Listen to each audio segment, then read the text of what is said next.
Dans ce magazine, un coup de barre à gauche avec vous, Jean-Marie Colombani, bonjour. Bonjour. Alors ils en sortent totalement épuisés, encore plus divisés. Mais ça y est, Jean-Marie, le Parti socialiste a donc fait son choix. Après Europe Écologie Les Verts, après le PC, il rejoint la nouvelle Union populaire écologique et sociale, voulue par l'insoumis Jean-Luc Mélenchon. Alors Jean-Marie, en ce qui concerne le PS, évidemment ça ne s'est pas fait sans mal. Les divergences, on le sait, sont nombreuses, sont profondes. On n'efface pas près de 15 à 20 ans de désaccord. Un accouchement au forceps, mais peut-être nécessaire pour régénérer ce parti socialiste à l'agonie. Ou pour l'achever plutôt que le régénérer, parce que si on regarde de quoi il s'agit, on a de quoi être en effet confondu, parce que voilà des gens, les responsables du Parti socialiste, qui ont échangé des circonscriptions contre des convictions. Ils en sont particulièrement heureux. 70 circonscriptions réputées gagnables sur 577 sièges. Et il brade tout ce qui faisait le substrat, l'héritage, l'ADN même de la famille socialiste depuis François Mitterrand. C'est vrai évidemment sur l'Europe, mais c'est vrai sur beaucoup d'autres sujets. Le fond de l'affaire, c'est que je pense que cette agrégation autour de Jean-Luc Mélenchon, elle est due évidemment à l'habileté de Jean-Luc Mélenchon, hein, à son habileté et à son talent, qui n'avait pas vraiment de répondant en face. Rendez-vous compte, c'est quand même un renversement complet. Les socialistes se rangent à quelqu'un qui prône le non-alignement de la France, qui prône ouvertement la sortie de l'Europe, pas ouvertement, mais pas explicitement, mais implicitement, avec son histoire de mise en congé de la France par rapport à un certain nombre de règles.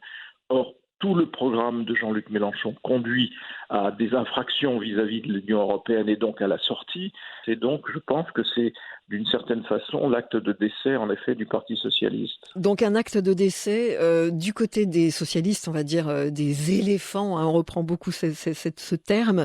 Il y a des personnalités tout à fait sceptiques, on les a entendues, hein, l'ex-président François Hollande, son ancien Premier ministre, hein, Jean-Marc Ayrault.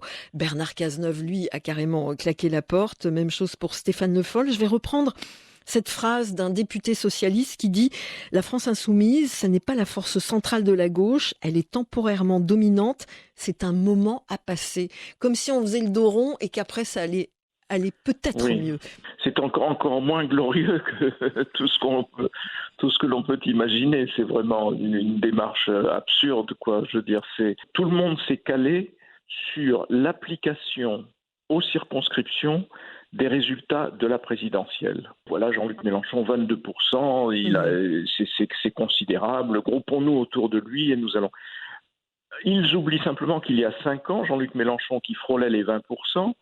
Ensuite, aux législatives, il retombe à 11%, c'est-à-dire il retombe à l'étiage normal de l'extrême gauche en France, parce que le scrutin n'est évidemment pas le même et que chacun retrouve ses forces. Et de penser que le Parti socialiste aux législatives pourrait faire le score d'Anne Hidalgo, c'est totalement grotesque.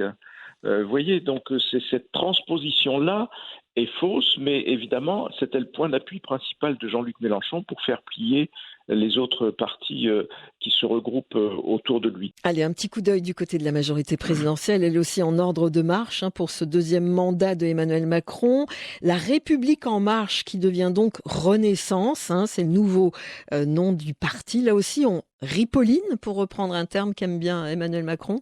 Oui, on fait aussi un peu de marketing parce que vous voyez, les noms des partis aujourd'hui sortent d'un peu de nulle part, un peu comme quand une entreprise décide tout d'un coup de changer de nom pour attirer de nouveaux clients. C'est un petit peu, d'une certaine façon, la même démarche, hein. Renaissance, c'est aussi le nom du groupe des députés européens auquel appartiennent les marcheurs, et c'est la réaffirmation de l'ancrage européen à un moment où précisément la gauche s'en détourne. Et oui, c'est Or, il coup faut de se boutoir de souvenir la que gauche contre l'Europe. oui, et puis la grande victoire électorale du macronisme dans le quinquennat de Macron, ça a été les élections européennes. Il a trouvé un moyen de bien rappeler aux Français où se situaient les intérêts stratégiques du pays, et donc d'où le mot Renaissance évoque, je pense, cela où s'ancre, me semble-t-il, dans cette bataille-là, en dehors, encore une fois, de l'aspect purement ou strictement marketing. Vous parlez de marketing justement à l'instant, justement une question, ces législatives, on sait qu'en France elles sont souvent boudées par les électeurs. Est-ce qu'elles ne sont pas plus attractives d'un seul coup ? Oui, c'est l'espoir de la gauche désormais réunie autour de Jean-Luc Mélenchon. Dans l'électorat de la gauche, c'est les sympathisants de gauche. L'union est toujours un moteur efficace. En même temps, si l'opinion a le sentiment que, quoi qu'il arrive, les Français, venant de réélire, et brillamment d'ailleurs, venant de réélire Emmanuel Macron, ne vont pas le priver d'une majorité pour gouverner. D'une certaine façon, les jeux sont faits. Ça, c'est un puissant facteur de démobilisation. Donc voilà, il faudra peser tout cela. Mais le risque, en effet, est de voir une très très faible participation. Rappelons-nous qu'en 2017, ça a été un record d'abstention aux élections législatives. Donc on peut aussi avoir ce type de phénomène, mais avec encore une fois l'effet contrasté à gauche plutôt à l'espoir d'une mobilisation. Encore faudrait-il que l'électorat suive le tournant que vient de prendre le Parti socialiste. Et en revanche, le risque pour côté Macron, c'est que les gens considérant que les choses sont jouées, oui, de toute façon, le président aura sa majorité, et à ce moment-là, on ne va pas voter. Voilà, c'est tout cela qu'il faut peser, mais le risque est très grand, en effet, d'une faible participation, malgré tout. Allez, un petit mot du principal intéressé quand même, Emmanuel Macron. Cérémonie d'investiture ce samedi, ce sera sobre avec un minimum protocolaire. Ensuite, Emmanuel Macron, ce sera dimanche, va commémorer la fin de la Seconde Guerre mondiale. Il part à Strasbourg, ce sera la journée de l'avenir de l'Europe. Et il sera à Berlin ensuite lundi pour rencontrer le chancelier allemand. Lui, il trace sa route, hein. Oui, et vous avez observé que pendant cette période qu'il a volontairement allongée de transition, Ah puisqu'il n'y a oui, toujours pas de gouvernement, sacrément. et que donc en même temps il n'a pas cessé de mettre des marqueurs, à commencer par son plus récent coup de fil coup de téléphone avec Vladimir Poutine. Donc là, en plus, il respecte totalement la tradition, celle que vient de rejeter la nouvelle union de la gauche.